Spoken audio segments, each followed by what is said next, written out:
Bonsoir, je suis ravi de vous retrouver pour l'émission Le Micro du Soir. Aujourd'hui, nous recevons pour la seconde fois Michel Kubler, prêtre assomptionniste et journaliste français. Michel Kubler a travaillé pendant 20 ans au quotidien catholique La Croix en tant que rédacteur en chef adjoint, disons, du service religion, puis rédacteur en chef religieux durant 12 ans jusqu'en 2009. Fondateur et directeur du centre œcuménique assomptionniste Saint-Pierre-Saint-André de Bucarest de 2010 à 2017, recteur de la paroisse catholique francophone du Sacré-Cœur de 2011 à 2015, il est, depuis 2017, secrétaire général et procureur général de sa congrégation à Rome. Michel Kubler, bonsoir. Bonsoir. Pas d'erreur dans la présentation? C'est parfait, merci. C'est D'accord. très gentil. Bon, je suis ravi de vous retrouver, Michel Kubler. Alors, si vous le voulez bien, nous allons commencer par cet échange par votre actualité. Vous êtes en ce moment, non pas à Rome, mais à Iași. Pourquoi êtes-vous à Iași? Oui, c'est toujours un bonheur de revenir en Roumanie. Je dis toujours, ce n'est jamais que la deuxième fois, j'allais dire malheureusement, que je peux revenir dans ce pays qui m'est cher, vous le savez. La première fois, je crois bien que c'était en 2023, les Assomptionnistes fêtaient leur centenaire de leur présence en Roumanie. Et donc, j'avais été invité, bien sûr, à participer à ces festivités qui étaient très, très sympathiques. Et là, je reviens pour un rendez-vous au titre de ma congrégation, donc les Assomptionnistes, comme vous l'avez signalé, parce que en tant que secrétaire général, je dois organiser pour une bonne part et bien sûr participer à 2 fois par an à on peut dire un peu une rencontre au sommet de notre congrégation.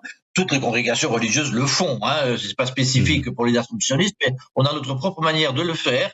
C'est-à-dire, il y a à Rome en permanence l'équipe internationale de la congrégation, c'est-à-dire le supérieur général, le big boss, si vous voulez, qui est depuis 2023 un religieux congolais, mais qui a vécu aussi au Mexique, qui a vécu aux Philippines. Enfin, c'est quelqu'un qui a un parcours assez impressionnant, le père Ngoak, notre supérieur général, et qui est entouré de 4 assistants, du secrétaire, votre serviteur, et aussi d'un économe général. Donc, cette équipe-là, qui est l'équipe permanente à Rome, on appelle ça la curie, non pas du Vatican, mais la curie de notre congrégation, se retrouve 2 fois par an avec l'ensemble des religieux qui sont responsables de du monde.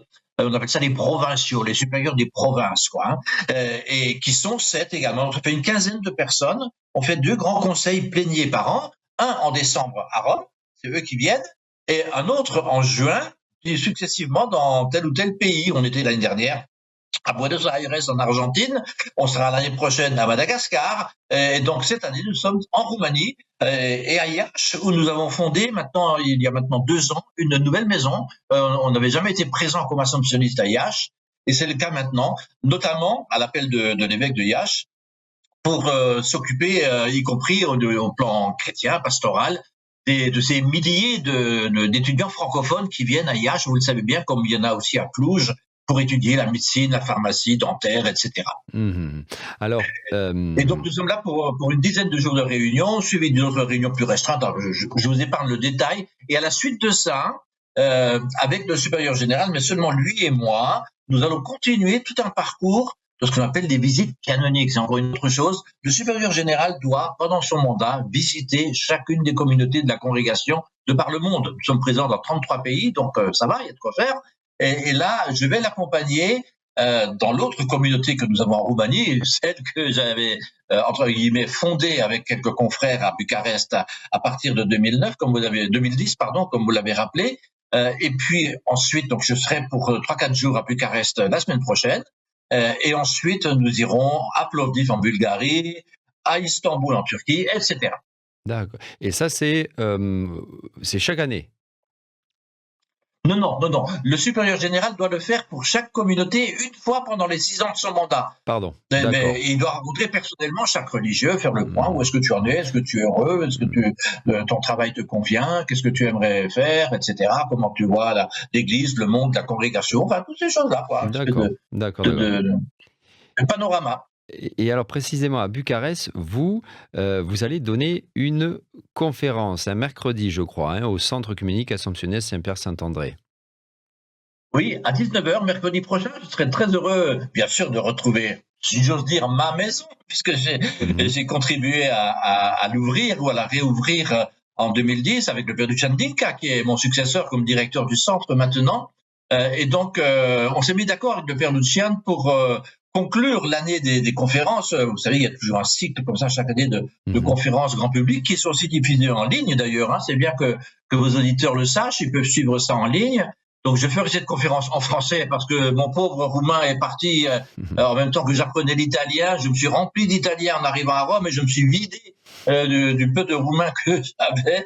Donc, à part les mots de la vie courante, je ne sais plus malheureusement entretenir une conversation en roumain. J'en suis désolé. Donc, je ferai la conférence je ferai la conférence en français. Elle sera traduite en roumain en direct. Et tout ça, c'est possible d'y aller en présentiel, bien sûr, Intraria Christiantel, juste à côté du consulat de France. Je pense que beaucoup de vos auditeurs connaissent l'endroit, à côté de l'ancien lycée français. Tout à fait. Il n'est pas nécessaire de s'inscrire, on peut y aller directement. Ah non, on y va comme ça, oui, tout à fait. Très bien. Et il y a un temps d'échange après, etc. On pourra se rencontrer, on pourra discuter. Et puis, c'est possible aussi de la suivre à distance, en ligne. Là, il faut aller sur le site du Centre Pierre Saint-André, Centrul Sfinții Petruși Andrei, et vous aurez le lien pour suivre la conférence. Alors, le thème peut-être de la conférence, on peut le signaler, Laurent? Oui, tout à fait, allez-y. Parce que j'ai proposé comme sujet, venant de Rome et ayant, vous l'avez rappelé, un passé un peu chargé de journaliste, j'ai proposé de partager avec mes amis de Bucarest, français comme roumains bien sûr, catholiques comme orthodoxes ou protestants, ce qui s'est passé à Rome depuis 1 an, le changement de pontificat, dire quelques mots peut-être de la fin du pontificat du pape François, non seulement ses modalités un peu tristes, hein, sa maladie, il a quand même baissé, et puis son décès bien sûr, hein, le lundi de Pâques l'année dernière. Mais aussi un peu la fin de son pontificat, dans quelle ambiance ça s'est passé, pour expliquer en partie en tout cas le choix du successeur qui lui a été donné par les cardinaux en conclave le 8 mai de l'année dernière. Et donc ma conférence, ce sera de faire un peu une évaluation de cette année de changement de pontificat. Quelle continuité, quel changement entre les personnes, entre les styles, mais aussi la pensée, voire la gouvernance de l'Église catholique. Alors précisément, en parlant de ce changement, vous m'avez dit, en préparant cet entretien, que vous aviez commenté pour France Télévisions, France 2 plus exactement, l'intronisation du pape Léon XIV le 18 mai de l'année dernière, 2025, sur la place Saint-Pierre du Vatican, 10 jours après donc son élection, le 8 mai. Racontez-nous un petit peu cette expérience. Alors vous êtes, j'ai même fait, si vous permettez, j'ai même fait mieux que ça, ou plus que ça en fait, hein. C'est-à-dire que France 2, la correspondante de France 2 à Rome, Raphaël Shapira, m'avait demandé depuis longtemps, depuis son arrivée pratiquement, parce que elle n'est pas très familière des choses de l'Église, n'étant pas elle-même d'origine chrétienne ou catholique, et autant elle était passionnée par le fait de devenir correspondante de France 2 pour l'Italie, au plan politique, économique, culturel, tout ce que vous voulez, autant l'aspect spécifiquement religieux et bien sûr du Vatican, ça l'angoissait un petit peu parce qu'elle n'avait pas forcément les codes, les clés pour décrypter tout ça. Et sa grande hantise, évidemment, et qui s'est vérifiée, comme la probabilité était quand même assez réelle, c'était le conclave, quoi. Je n'y connais rien aux choses de l'Église. Qu'est-ce que je fais si le pape meurt et qu'il faut lui élire un successeur, quoi. Et donc, elle est venue me voir en me disant, parce que moi, je n'y connais rien, pour m'expliquer d'où ça vient, où ça va, comment ça marche, etc. Alors, je lui ai expliqué personnellement, je lui ai fait des petites fiches, et puis on se voyait régulièrement, je lui parlais un peu des rumeurs, des spéculations sur la succession de François, le moment où. Et puis, c'était convenu que le jour où François meurt, si je suis à Rome et si j'ai quelques minutes, je serai à sa disposition pour commenter un peu le choc du décès du pape, ce qui s'est produit effectivement donc le lundi de Pâques l'année dernière. J'étais sur la place Saint-Pierre dès le jour de la mort du pape, pour commenter en direct un peu ce qui se passait, l'émotion bien sûr qui était palpable là à portée de main, et puis bien sûr décrire comment allait se passer l'interrègne, un petit peu la préparation du conclave matériellement, mais aussi un petit peu psychologiquement, pour ne pas dire spirituellement, et puis ensuite j'ai repris pour l'entrée en conclave, et bien sûr le lendemain pour la fumée blanche. Et donc, c'était le moment le plus saisissant quand même. Bon, il y a eu ensuite, bien sûr, l'ouverture du pontificat l'inauguration du pontificat de Léon XIV, comme vous l'avez rappelé, mais le moment le plus émouvant, c'est très clairement la fumée blanche. Donc, nous étions l'équipe de France 2 avec les grandes chaînes de télévision internationale. Je ne sais pas si vous avez déjà vu ce dispositif à l'écran, peut-être. C'est un grand échafaudage qui est devant la place Saint-Pierre, pas sur la place elle-même, mais devant la place Saint-Pierre, on appelle la place Pie XII. Et il y a là toutes les chaînes. À droite, à côté de moi, il y avait Al Jazeera. À gauche, il y avait les Japonais. Et donc, c'était très impressionnant. Et donc, on était en hauteur, on avait une vue plongeante sur la place Saint-Pierre et on était, si j'ose dire, vis-à-vis du balcon de la loggia des bénédictions à laquelle apparaîtrait d'abord le cardinal Mamberti, cardinal français, à qui il revenait cette fois-ci d'annoncer le fameux Habemus Papam. Et puis ensuite, bien sûr, on va apparaître le nouvel évêque de Rome, qu'on appelle le pape. Et donc, c'est très émouvant, mais c'est surtout très stressant aussi comme journaliste. Vous pouvez imaginer, Laurent. Vous êtes resté à l'antenne combien de temps? Les 115 ou 120 cardinaux susceptibles d'être élus, enfin, qui ont une chance non nulle d'être élus, lequel allait sortir de la boîte. Et vous êtes resté à l'antenne, excusez-moi, je vous coupe, Michel, excusez-moi. Vous êtes resté à l'antenne combien de temps d'affilée? Alors c'était compliqué parce que vous avez rappelé que c'était le 8 mai, et le 8 mai en France c'est jour férié, et à l'instant même où les cardinaux élisaient le pape, la France fêtait le 8 mai, parlait en public, je ne sais plus sur quel lieu de champ de bataille, ou je ne sais plus à quel endroit il était, il y avait la Marseillaise, il y avait le chant des partisans et tout ça, et nous on bien fait d'impatience, pas arrivé quoi. Oui, et donc, oui. Ben, par chance quand même. Par chance, le service public de télévision a passé l'antenne à Rome dès que les manifestations du 8 mai en France étaient terminées, donc juste à temps pour qu'on puisse accueillir le nouveau pape et commencer les premiers décryptages. C'est donc un Américain pour la première fois dans l'histoire, c'est donc cet homme qui a vécu une bonne partie de sa vie au Pérou, c'est donc l'ancien responsable d'une congrégation d'un grand ordre religieux international. Enfin bon, ces choses-là. Grâce à Dieu, si je puis dire, et aussi parce qu'on avait travaillé un petit peu, on n'a pas été pris de court par le fait que ce soit ce pape-là, parce qu'il faisait partie quand même des 5 ou 6, je dirais, cardinaux dont on parlait quand même pas mal à Rome, comme susceptibles d'être élus. Je sais, Michel Kubler, que vous appréciez, vous avez beaucoup apprécié le pape François. Pour vous, qu'est-ce qu'il a laissé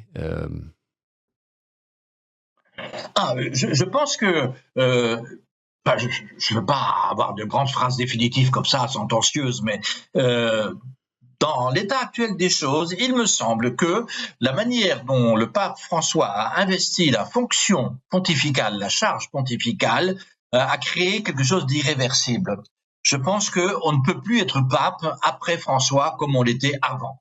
Alors jusqu'à quel point, c'est à vérifier, c'est à voir, hein, et le choix de Léon XIV, sur lequel on pourra revenir si vous voulez, est intéressant parce qu'il a un profil, un style complètement différent de François, mais sur le fond, je commence à dévoiler un petit peu ma conférence de mercredi prochain, je ne veux pas que j'en dise trop, sinon plus personne ne viendra. Mais autant le style de Léon est très différent de celui de François, mais radicalement différent, autant sur le fond, il y a beaucoup de continuité. Quand vous parlez mais là, du je vous style, parle surtout de... Oui. Mais quand vous parlez du style, oui, c'est-à-dire, comment est-il différent? Eh bien, François était un homme très, très vigoureux, très rentre-dedans, si vous me passez l'expression. Il prenait des décisions un peu, il avait un langage très direct. Léon est un homme beaucoup plus discret, beaucoup plus en retrait, qui prend beaucoup de temps pour prendre position, pour réfléchir et encore plus pour décider. Au point que pendant les 6 premiers mois du pontificat, les gens se disaient mais est-ce qu'il y a un pilote dans l'avion? Qu'est-ce qu'il fait ce pape là? Il prend pas de décision, il procède pas à des nominations, il ne publie pas des grands documents, etc. Il prenait son temps pour préparer son affaire. Et là maintenant, il commence à avancer assez régulièrement. Bon, c'est son style à lui. Alors que François, c'était l'emporte-pièce, quoi. Hein, et donc, quitte à être quelquefois un peu violent, hein, on peut dire ça maintenant, un peu autoritaire, un peu cassant, hein, quelquefois. Surtout sur la fin avec l'âge, la maladie, la faiblesse, la fin du pontificat de François. Au niveau de la forme, de la gouvernance, a été un peu difficile à Rome, hein, pour les gens qui devaient travailler avec lui au plus près, au Vatican, à la curie romaine en particulier. Et donc, mais là où je veux dire que François, par sa manière d'exercer la charge, a créé quelque chose d'irréversible, c'est je crois qu'il a libéré une bonne partie du carcan qui pouvait peser Je ne veux pas dire par là que ses prédécesseurs à la papauté étaient des incapables ou des gens coincés. Loin de moi cette idée. J'ai connu Jean-Paul II, j'ai connu Benoît XVI. Je peux vous dire que c'était des grandes figures. Mais là, je parle de la manière d'être pape, et je pense que François a beaucoup simplifié les choses. C'était une grande simplicité. Je dirais une simplicité évangélique, si vous me passez l'expression, et qui fait que c'était en vérité. Moi, j'ai eu l'expérience de rencontrer personnellement, je vous l'ai dit, et Jean-Paul II et Benoît XVI. Ben, je veux dire, quand vous vous retrouviez après ça devant François, il se passait quelque chose, quoi. Juste une anecdote, si vous me permettez, c'est un peu trivial, mais quand vous rencontriez Jean-Paul II, je l'ai rencontré quand même un certain nombre de fois, quand c'était par exemple dans un groupe, ben, vous passiez après quelqu'un et avant quelqu'un d'autre. Hein, vous êtes dans une file et vous le saluez, vous échangez quelques mots, etc. Bon. Jean-Paul II, quand il vous recevait, regardez déjà derrière vous qui est-ce qui allait se pointer, pour ne pas être pris de court, pour ne pas être... J'ai vu ça avec des chefs d'État aussi, hein, qui font la même chose. C'était le côté un peu politique de Jean-Paul II, ce n'est pas une critique de ma part, hein, c'est pas négatif quand je dis ça. Mais ce que je veux dire par là, c'est que il était dans le calcul, en train de se dire, oh là là, il faut que je fasse attention parce que je vais peut-être être surpris après, etc. Bon, donc il était avec vous, mais en même temps, il était déjà derrière, après, quoi. Hein. François, vous aviez le sentiment, j'ai vécu ça avec peut-être Benoît deux ou XVI, trois pardon, personnes de ma vie. excusez-moi, avec Benoît XVI, c'était comment? Benoît XVI, lui, il était plus à distance. Hein, il était fraternel, très simple, très humble, mais pas d'impression très forte particulièrement. Je l'ai peu rencontré comme pape parce que c'est le moment où après je suis parti de la Croix, donc j'ai eu peu d'occasion de le rencontrer personnellement, mais j'avais rencontré plusieurs fois le cardinal Ratzinger et qui n'avait pas changé considérablement de non-pape dans sa nature, dans sa manière de se rapporter aux gens. Hein. Donc quelqu'un de très à l'aise quand vous étiez en tête-à-tête, mais dans un cadre un peu officiel, il était un peu fivé, je dirais, d'une certaine façon. Bon, c'était sa façon à lui. Est-ce que vous diriez... François, ce qui était vraiment très impressionnant, mais qui m'a bouleversé, moi, franchement, et je ne suis pas le seul à le dire, hein, c'est que quand vous étiez face à lui, même quand c'était pour un échange de 45 secondes, vous aviez le sentiment très clair, très évident, qu'à cet instant-là, vous étiez au monde la seule personne qui existait pour lui. Ça c'est quand même très fort. Je dirais, ça se calcule pas. Ça, c'est pas un ressort de je sais pas, de comédien ou de posture ou que sais-je, quoi. Ça ne se décide pas. On est comme ça. Vous êtes pleinement disponible à la personne et rien ne compte en dehors de cette personne unique au monde que vous avez en face de vous à cet instant précis là. Et ça, excusez-moi, ça vous marque, quoi. Hein. Vous avez non seulement le sentiment d'avoir rencontré quelqu'un, mais d'avoir été rencontré par lui. Et est-ce que vous avez rencontré Léon XIV ? Alors Léon XIV, non, je lui ai serré la louche, si vous me passez l'expression, dès après son élection, parce que étant journaliste accrédité pour le changement de pontificat pour France Télévisions, comme on l'a dit, j'étais invité évidemment à l'audience que tout nouveau pape accorde aux médias qui ont couvert son élection. On était quand même 4000 hein, dans la grande salle de Paul VI, et donc... Par contre, je m'étais arrangé, parce que je connais un petit peu les astuces au Vatican dans ce cas-là, je m'étais arrangé pour être sur son parcours quand il sortirait. Et donc, je lui ai serré la louche, on a échangé un regard que j'ai considéré comme chaleureux, mais bon, qui était comme très fugace. Hein, mais j'ai pas eu l'occasion encore de le rencontrer plus personnellement depuis. Non. Est-ce que vous diriez que... donc, on a parlé là de la forme, mais dans le fond, il y a... enfin, vous l'avez déjà dit quelque part, qu'il y a une continuité aussi entre François et Léon XIV, en ce sens qu'il y a peut-être une ouverture vis-à-vis de certaines thématiques. Là, aujourd'hui, il a rendu, Léon XIV a rendu notamment public récemment une encyclique où il critique habilement les excès de la technologisation du monde. Bon, ça, c'est une thématique, mais quelque part, c'est ce que vous voulez dire aussi, qu'il y a un regard très, très humaniste, et particulièrement ouvert par rapport au pape précédent, qui distingue François et Léon. Alors, dans toute action d'un pape, je crois qu'il faut toujours distinguer deux niveaux, non pas opposés, mais complémentaires. Médiatiquement, les journalistes comme vous et moi, on regarde d'abord qu'est-ce que le pape va dire sur les questions de société. Est-ce qu'il va être pour ou contre ceci, cela, l'homosexualité, les divorcés remariés, la paix dans le monde, l'intelligence artificielle, enfin, toutes ces choses-là, des questions de société qui préoccupent l'homme évidemment et qui apportent à l'Église, ça c'est clair. Moyennant quoi, l'hypothèse que je fais et que je crois assez pertinente, c'est que quand les cardinaux se réunissent pour élire un pape, c'est pas à ça qu'ils pensent d'abord, c'est aux questions internes à l'Église. On a un problème à tel niveau de la vie de l'Église, il faut absolument trouver une solution, c'est urgent, c'est grave, etc. Et on va choisir le nouvel évêque de Rome en fonction de ça. Et là, Léon XIV, il a clairement été élu, pas pour des questions de société, pas plus que ses prédécesseurs, je pense pouvoir le dire, mais pour des questions internes à l'Église, et en particulier pour faire entrer dans la pratique la grande réforme qu'a entreprise François, qui n'a pas réussi suffisamment, où il n'a pas eu le temps à mettre en route, ce qu'on appelle la synodalité. C'est le fait que l'Église fonctionne autrement dans sa manière d'être animée, d'être gouvernée, d'être dirigée. Autrement dit, que c'est plus Rome qui a tout le pouvoir et les pays, la base un peu qui suit comme elle peut, mais les décisions se prennent ensemble.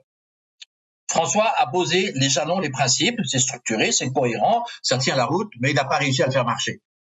Léon s'emploie maintenant à faire marcher ça.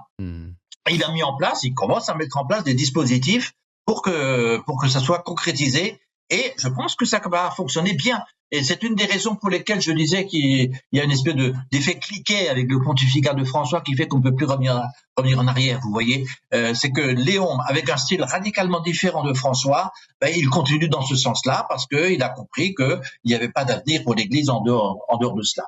Des questions de société, je ne dis pas que c'est second, mais on s'en préoccupe à un autre niveau. D'accord, donc c'était surtout dans ce sens-là que vous disiez qu'on ne pouvait pas revenir en arrière, mais toutefois, revenant sur les questions de société, même si c'est encore un petit peu tôt, est-ce que vous sentez une... Parce qu'on, voilà, François a été, on se rappelle de lui pour une certaine ouverture par rapport à plusieurs questions de société. Est-ce que vous sentez qu'on est dans la continuité de ça avec Léon XIV ? Oui, avec la sensibilité aux questions de société globalement est présente très nettement chez Léon XIV comme elle l'était chez François. Peut-être que les thématiques ne sont pas exactement les mêmes parce que chacun a son histoire, chacun a sa sensibilité. Léon XIV, on l'oublie quelquefois, est matheux de formation et de formation scientifique, et il est aussi juriste. Il a ce double bagage dans son génétiquement, si j'ose dire, dans sa formation, dans son parcours personnel. Il est à la fois scientifique et juriste. Ça veut dire que, alors que le pape François, lui, bon, même s'il était technicien chimiste, au départ, il n'avait pas cette configuration intellectuelle, si vous voulez, ce rapport au monde qui est plus spécifiquement celui de Léon. Et donc, Léon XIV a exactement la même préoccupation, je dirais même une hantise de ce que devient l'homme dans le monde d'aujourd'hui et dont l'Église doit se soucier, pas seulement pour lui annoncer l'Évangile au sens où on lui balancerait un message comme ça, mais au sens où on accompagne l'homme dans ses difficultés et éventuellement on lui propose, ça l'intéresse, s'il le veut bien, l'éclairage de l'Évangile et la lumière que l'Église, avec sa sagesse, son histoire et son message à elle, peut lui proposer pour l'aider à grandir et à s'en sortir.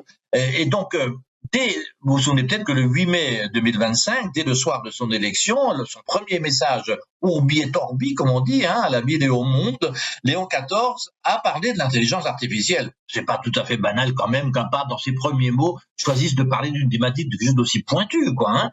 Et il a expliqué clairement qu'il avait choisi son nom de pape. Vous savez que chaque nouveau pape choisit un nom, ou plus exactement un prénom, et après on met derrière le numéro pour dire dans quel ordre il se situe par rapport à ce nom. Donc il est le 14e pape à porter le nom de Léon, mais le précédent, Léon XIII, s'était illustré à la fin du 19e siècle comme étant le premier pape qui s'est intéressé aux questions sociales. La question du monde ouvrier, la question de la révolution industrielle, qu'est-ce que devient l'homme là-dedans, les injustices, les problèmes de travail des enfants, toutes ces choses-là. Léon XIII avait écrit une encyclique fameuse qui s'appelle Rerum Novarum, des choses nouvelles, le monde tel qu'il évolue avec la révolution industrielle. Léon XIV, quand il a été élu, lui, donc en 2025, a dit aujourd'hui, la question sociale la plus importante, celle où il se joue des choses pour l'avenir de l'humanité et pour l'avenir de l'homme, de l'être humain, qui peut être affecté par ça, c'est l'intelligence artificielle et je vais m'en préoccuper. Et il a fait, comme vous l'avez rappelé, cette première encyclique Magnifica Humanitas, la magnifique humanité, sur ce sujet-là. Donc, François, je ne dis pas que ça lui est égal, l'intelligence artificielle, mais ça commençait à prendre de l'ampleur peut-être à un moment où lui n'avait plus l'énergie pour s'en occuper, ou bien il avait peut-être pris d'autres priorités au cours de son pontificat pour s'investir suffisamment dans ce domaine-là. C'est normal. Une nouvelle génération a de nouvelles préoccupations parce que le monde évolue et les questions ne se posent pas de la même manière selon les moments. Quand je vous écoute, Michel Kubler, je suis en train de me dire que, et vous m'excuserez l'expression, peut-être que l'Église là a beaucoup à jouer, en ce sens que, on le dit, en tout cas, et on le sent, je pense qu'il y a un manque de leadership politique et de, comment dirais-je, oui, de loyauté, d'intégrité de plusieurs des grands leaders du monde actuel. Et peut-être que là, il y a précisément voilà, non pas une place à prendre, mais une place Un espace à occuper voilà, un peut-être, espace oui. à occuper, merci. Oui, je vous rejoins assez volontiers, Laurent.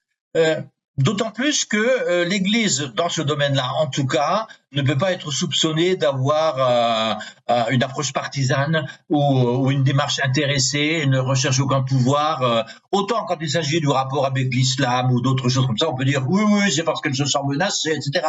Là, non, sur ces thématiques-là, non. L'Église, elle est au service de l'humanité, si vous voulez. Ce qui se passe avec Magnificat Humanitas, donc cette encyclique de Léon XIV sur l'intelligence artificielle et ses enjeux sur le devenir de l'humanité, j'ai été frappé de voir son impact bien au-delà de l'Église. Et des gens qui sont engagés dans une réflexion, voire au niveau entrepreneurial dans ces domaines-là, ont salué cette encyclique alors qu'ils n'avaient ni foi ni loi. Ces gens-là, je veux dire, c'est des parfaits mécréants, et bon, très bien. Mais qu'ils ont salué la démarche du pape en disant c'est la première fois qu'on a une approche aussi claire, pédagogique, mais surtout lucide, courageuse pour désigner les questions graves et les enjeux que pose, non pas pour tout condamner en vrai, comme ça, c'est pas là du tout l'approche de l'Église et de Léon XIV en particulier sur ce sujet, mais pour éclairer les gens sur ce qui se joue là, pour ne pas être parce que c'est l'humanité qui est en jeu. Qu'est-ce que c'est qu'être homme aujourd'hui? Eh bien, la manière dont on définit l'homme pourrait être affectée par l'intelligence artificielle si on y prête garde. Et ça me rappelle une encyclique précédente, vous vouliez un rapprochement avec le pape François, le voilà, l'encyclique que le pape François avait consacrée aux questions d'environnement, Laudato Si, a eu une répercussion mondiale dans tous les milieux et particulièrement dans les milieux préoccupés d'agir pour le service de l'environnement et pour le développement durable et toutes ces questions. Et de la même manière, à l'époque, Laudato Si du pape François avait été salué comme la synthèse la plus lucide et la plus courageuse sur les enjeux de l'environnement, et la plus complète aussi, la plus juste, quoi, y compris la mieux informée au niveau scientifique, si je puis dire, sans être une thèse de science, évidemment, mais pour dire que pour un grand public éclairé, ça apportait l'ensemble des données du problème, ça présentait des risques, des chances, et ça a donné des pistes pour avancer. Là, c'est la même chose avec Magnificat Humanitas, et donc l'Église est pleinement dans son rôle, avec François avant, comme avec Léon maintenant, pour éclairer l'humanité face aux questions qui se posent à l'ensemble de tous les hommes. Pourquoi est-ce que l'Église ne dirait rien? Et on voit que lorsqu'elle dit des choses après avoir bossé un petit peu quand même, ça se fait pas du jour au lendemain, une encyclique. Le pape ne l'écrit pas tout seul de sa blanche main dans la solitude de son bureau. Il fait travailler des experts, il crée des groupes de recherche, de travail, etc. Donc c'est tout un processus qui prend des mois pour écrire une encyclique. Mais ça aboutit à quelque chose qu'il s'approprie, où il apporte sa touche personnelle évidemment, et qui ensuite produit un effet et surtout rend service. Michel Kubler, quel est aujourd'hui votre rapport à la foi? Ouh là là, mon Dieu, c'est une question très personnelle, je dirais presque intime, mais bon, je n'ai pas de raison de ne pas y répondre.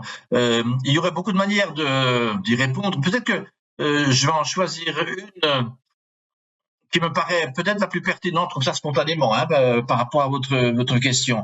Tout le monde me dit que je ne fais pas mon âge, mais je l'ai quand même. Donc je vous le dirai pas, mais ce que je peux vous dire, et vous ferez les déductions que vous voudrez, c'est que je vais fêter, entre guillemets, cette année, là, en 2026, mes 50 ans de vie religieuse.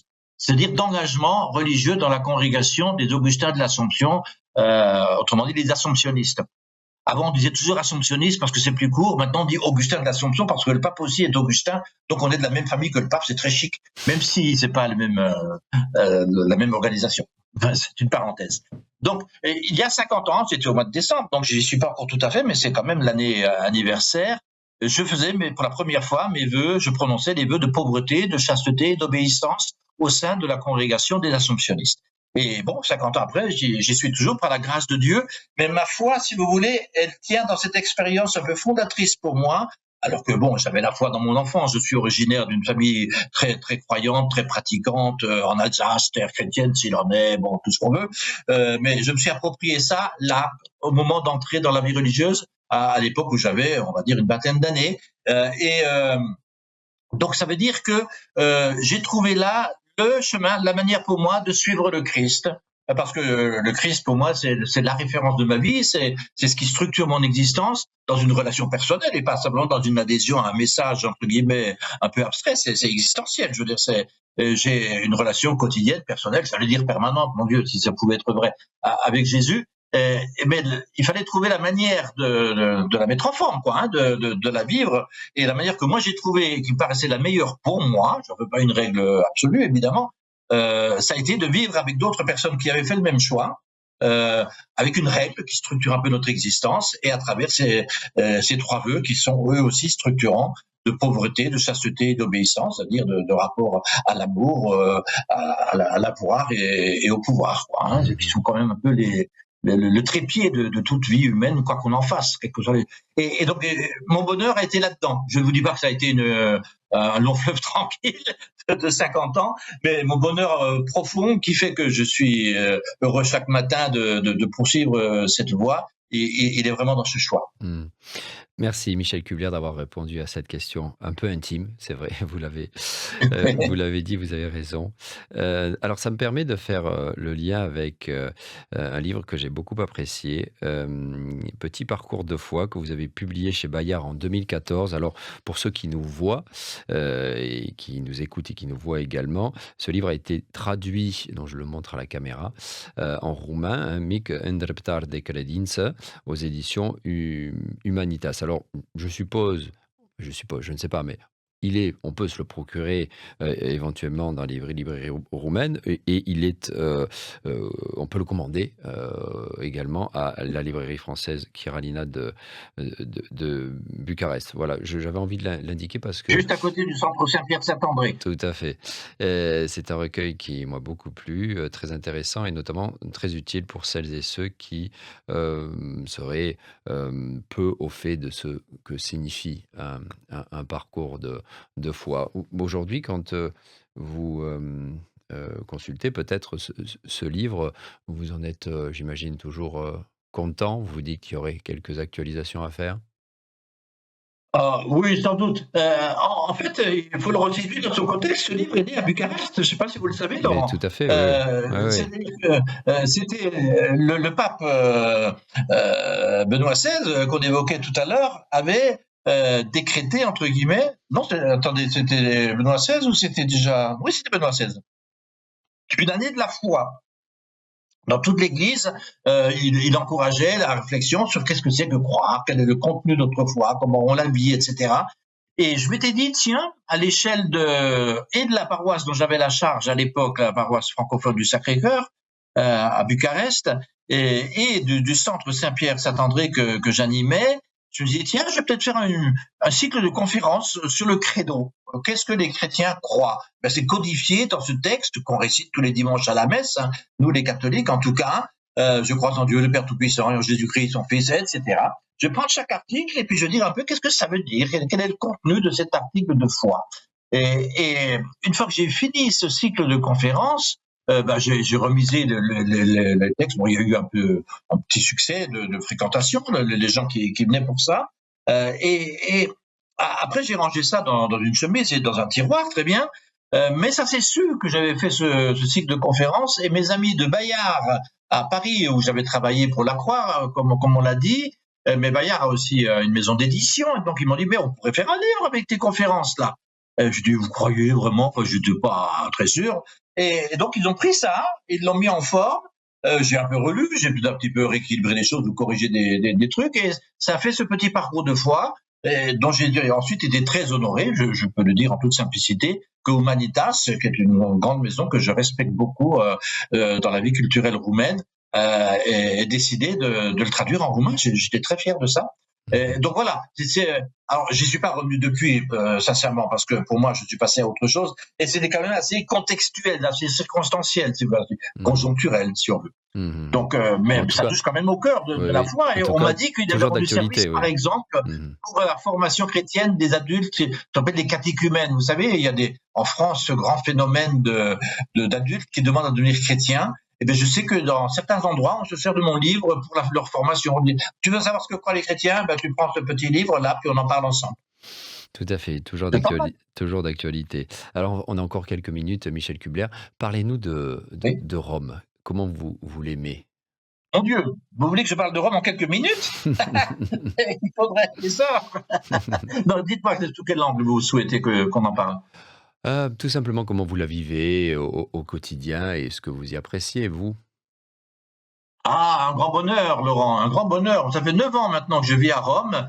Je vous dirais pas que j'ai pas envie d'en partir parce que après mes années roumaines et avec ces années romaines, ça fait quand même maintenant une quinzaine d'années plus de 15 ans que je vis hors de France. Et bon, on finit par, à l'âge venant aussi un petit peu, pardonnez-moi d'y insister lourdement, la France commence à me manquer un petit peu. L'Alsace me manque, figurez-vous, et ma langue maternelle alsacien, que je peux parler avec personne à Rome, ou presque. J'ai trouvé un vieux confesseur en alsacien, donc c'est quand même pas mal. Et, à part ça, il n'y en a pas beaucoup. Mais donc ça me manque un peu, mais c'est vraiment anecdotique, pardonnez-moi.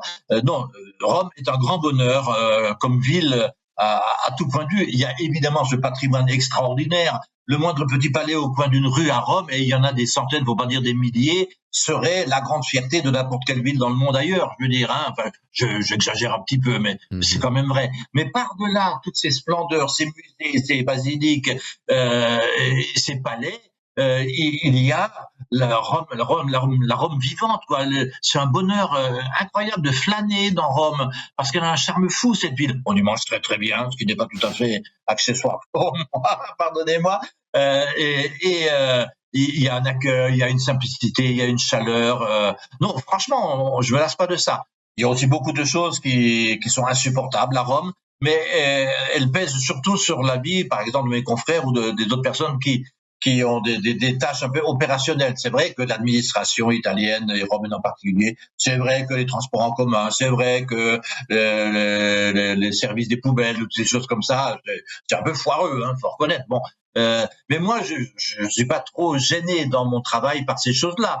Je peux en pâtir comme ça de manière tout à fait accessoire et secondaire. Donc l'image que j'ai de Rome et que j'essaye de vous décrire là brièvement, même si c'est avec beaucoup de superlatifs, n'est pas trop affectée par ça. Il reste vraiment ce grand bonheur. Et évidemment, pour le catholique et le prêtre, le religieux que je suis, le fait que ce soit le centre de l'Église catholique dans son gouvernement mondial, c'est pas anodin.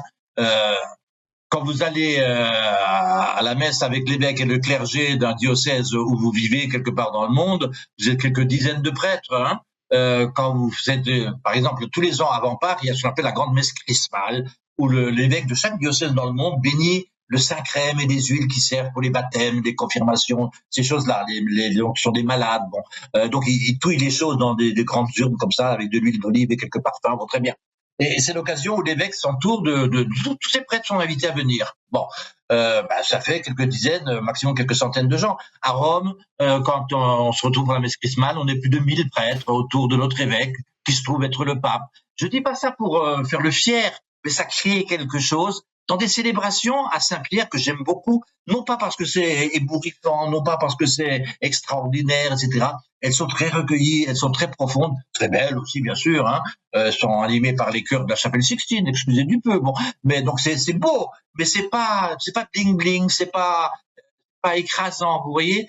C'est comme la basilique Saint-Pierre elle-même. J'adore cette basilique, si je puis dire, parce que elle est immense, mais elle est admirablement équilibrée, proportionnée, et donc je dirais c'est presque comme notre foi, c'est du solide, mais c'est pas écrasant, et ça, on ne s'y perd pas, parce que c'est harmonieux, parce que c'est équilibré, parce que c'est fait pour que l'homme s'y sente bien, pour se rapporter à Dieu. Et ça suffit pour mon bonheur. Parfait, on termine par Dieu et le bonheur, c'est parfait. Merci Michel Kubler d'avoir été présent pour la seconde fois au micro du soir. J'en suis ravi et on rappelle que la semaine prochaine, mercredi prochain, vous serez, on peut vous écouter donc au Centre Œcuménique Saint-Pierre-Saint-André de Bucarest. À partir de quelle heure? C'est à quelle heure au mercredi 19h. prochain? Pardon? 19h. À 19h, à partir de 19h. Merci infiniment Michel Kubler. Merci à vous, Laurent. C'est un Merci, plaisir. à bientôt, à bientôt. Chères auditrices, chers auditeurs, c'est tout pour ce soir.